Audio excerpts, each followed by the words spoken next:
Olá pessoal, boa noite, tudo bem com vocês? Eu queria fazer algumas reflexões com meus colegas sobre a situação que estamos vivendo, o que nós já passamos e o que está por vir, né? Ocupo o cargo de oficial de justiça avaliador federal no TRT desde 2009 e quando eu entrei, eu acho que eu ainda peguei algumas parcelas daquele reajuste que nós tivemos em 2006. Assim que eu me recordo, foi o primeiro plano de cargos e salários que nós tivemos, né? Pelo menos próximo ali do meu ingresso na carreira, 2006. Em 2016, nós tivemos uma outra pequena reestruturação que já não repôs todas as perdas inflacionárias que nós tínhamos tido. E mais recentemente nós tivemos esse outro reajuste, né, que foi em 3 parcelas, a última nós recebemos esse ano, e também não repôs todas as perdas inflacionárias que nós tivemos no passado. Então, hoje o nosso salário ele está menor do que estava há 5 anos atrás, há 10 anos atrás, há 20 anos atrás. E nosso poder de barganha, né, nosso poder de tirar um reajuste, tirar uma reestruturação, ele está cada vez mais diminuído. Nossa categoria está ficando dividida cada vez mais e quando a gente se divide, a gente se enfraquece bastante, né? Nós vamos já falar um pouco sobre isso, mas falando ainda sobre a questão das perdas salariais, nós tivemos então aquela reestruturação em 2006, tivemos uma pequena reestruturação em 2016, e se considerarmos que demorou 10 anos, o certo era que a gente tivesse uma nova reestruturação agora em 2026. Como nós estamos com o salário defasado, né? Estamos com inflação média aí de 5% ao ano, e como os reajustes que nós estamos tendo não corrigem, não cobrem as perdas inflacionárias, nosso salário está menor.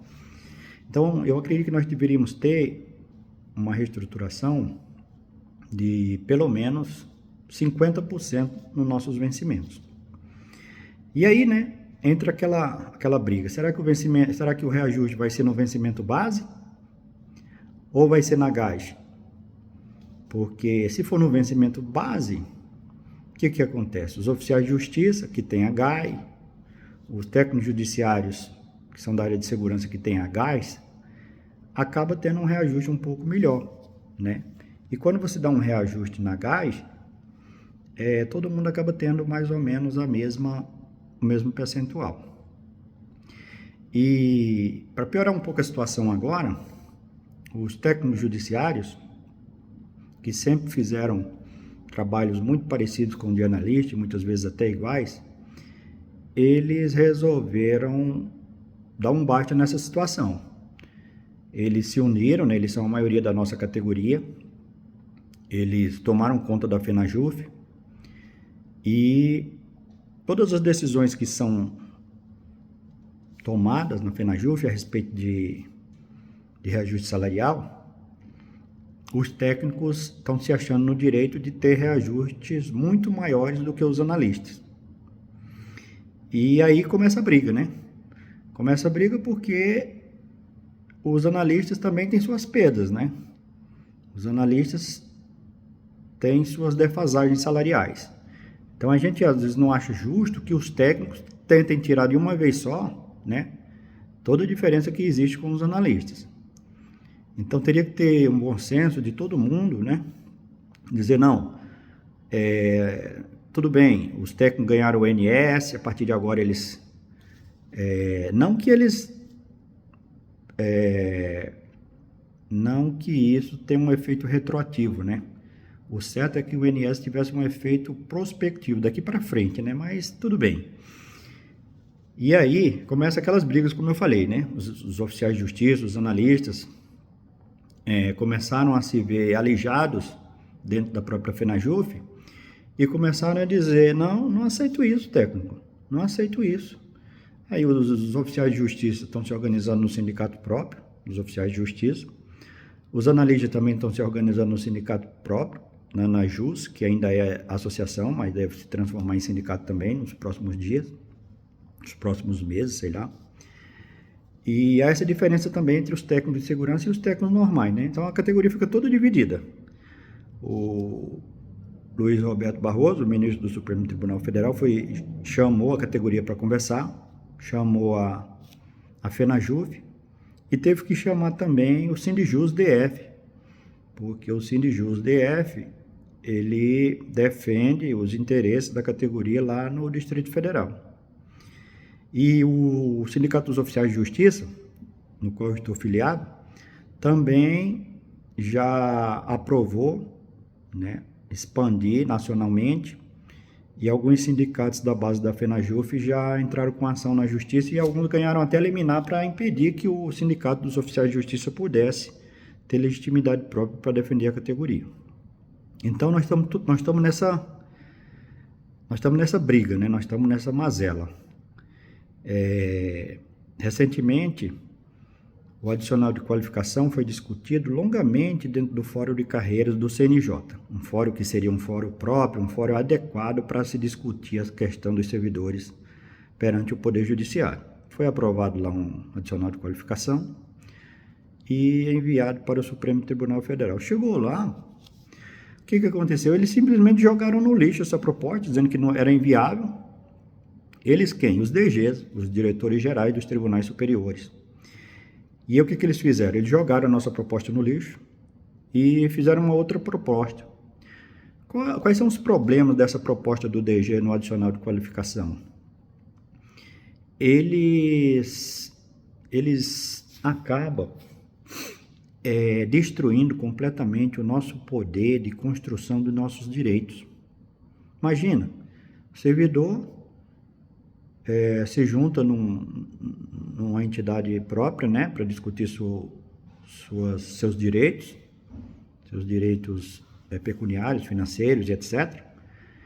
E encaminha isso para a administração e chega lá na administração, os diretores gerais, que não tem nem esse poder de discutir sobre o orçamento, simplesmente jogam a sugestão dos servidores na lata do lixo e eles mesmos resolvem fazer uma proposta deles.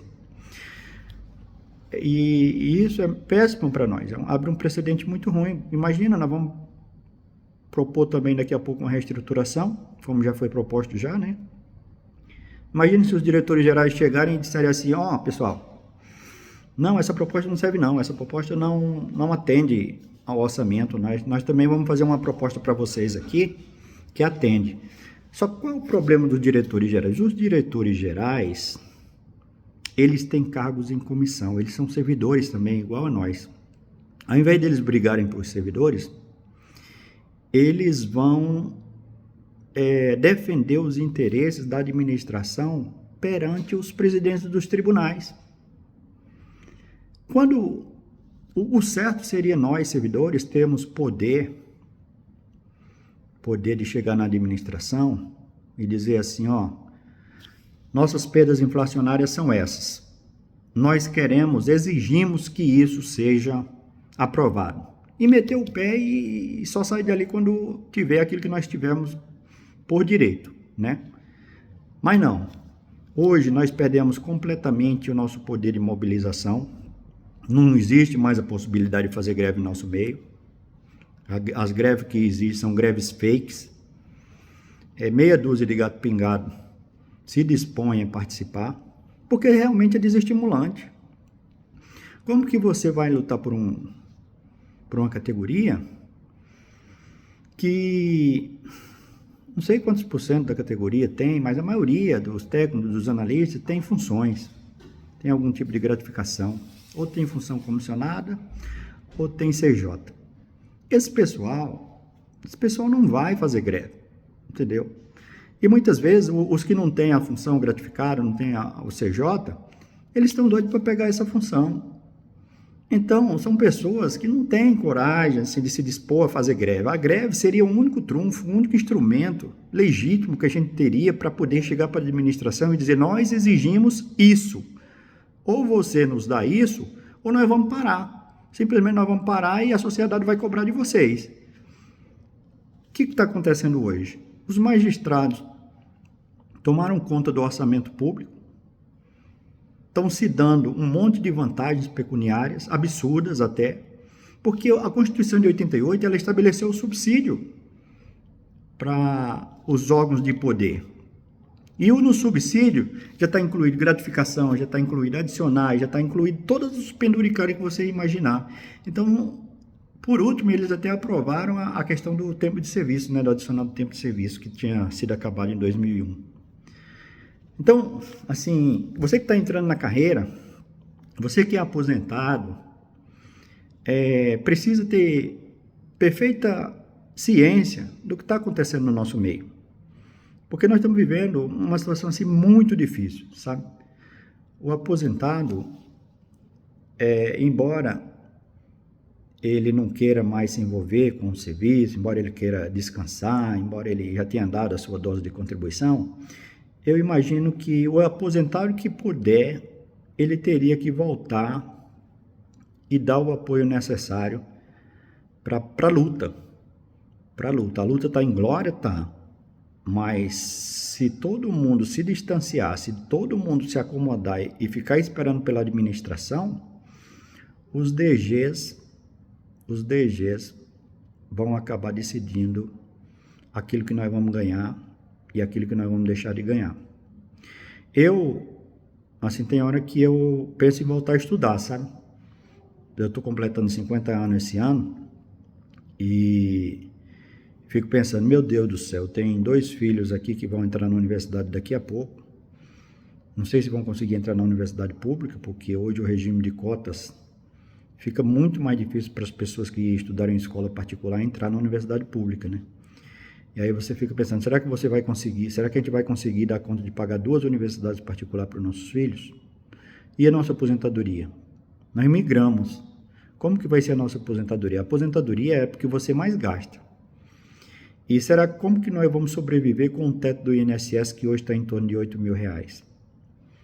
Então são várias situações assim que nos preocupam hoje e ao mesmo tempo nos animam e nos desanimam. Nos animam a correr atrás de coisas melhores, né? Embora a idade já esteja um pouco avançada, nos anima a correr atrás de não ficar parado, fazer uma outra atividade, dar aula, voltar a estudar para concurso.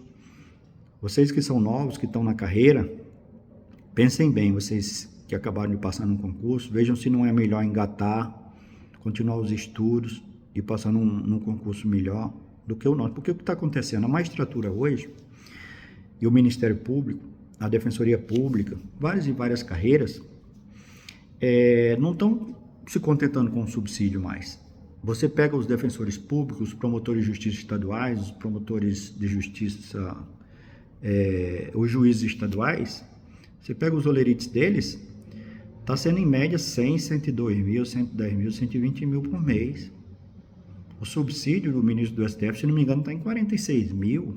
E como é que esse pessoal faz o salário chegar, dobrar? É sinal de que eles se apossaram do orçamento e estão se dando direitos que não deveria existir. E nós, como servidores, que fazemos o trabalho deles, hoje, cada juiz, hoje tem no mínimo 2 assessores, nos tribunais tem muito mais, os tribunais chega até a casa das dezenas de assessores. Para quê? Para fazer o trabalho do juiz, para fazer o trabalho dos promotores, entendeu? Então, pessoal, assim, nós estamos vivendo uma época muito difícil, sabe? Uma época de salários achatados, uma época de que a gente não tem força para fazer mobilização, fazer greve, reivindicar os nossos direitos. Uma época em que a gente vê outras carreiras se dando bem e a gente ficando para trás, sabe? Então eu, assim, queria... Eu não tenho as respostas para tudo, não adianta me perguntar o que tem que fazer. Acho que o que eu teria que apontar seria até uma coisa meio utópica, né? O que teria que fazer? Seria todo mundo entregar os cargos, entregar as funções comissionadas, ir para a rua e dizer, ó, todo mundo aqui parou. Todo mundo parou e vai querer nós exigimos as perdas, a recuperação de todas as perdas inflacionárias que nós tivemos, e é tanto hoje, e nós queremos que você nos dê isso, nem que seja de forma parcelada. Mas quando é que isso vai acontecer? Esse pessoal que recebe função comissionada, eles já estão tão acostumados a elas que não tem capacidade de entregar essa função comissionada de uma hora para outra assim. E se entregar, aparece um outro que acaba pegando. Então, nossa situação é muito difícil, entendeu? Muito difícil. Os oficiais de justiça, que não têm função, os agentes de segurança também não têm, né, são uma categoria muito pequena. Não daria conta de fazer uma greve sozinho. Então, a greve teria que ser uma greve geral, envolvendo todo mundo. Mas isso é uma ilusão. Eu vejo que hoje que isso é uma ilusão. Então, pessoal, eu queria fazer essas reflexões com vocês. Não tenho as respostas. Sei que a nossa situação não é boa. Mas é uma coisa, pelo menos, nós temos que ter. Nós temos que ter consciência do que está acontecendo, para que cada um faça um exame de consciência e decida se o que está fazendo é o suficiente ou se é preciso se organizar de uma maneira ou de outra para mudar essa realidade. Era isso, pessoal. Muito obrigado pela atenção.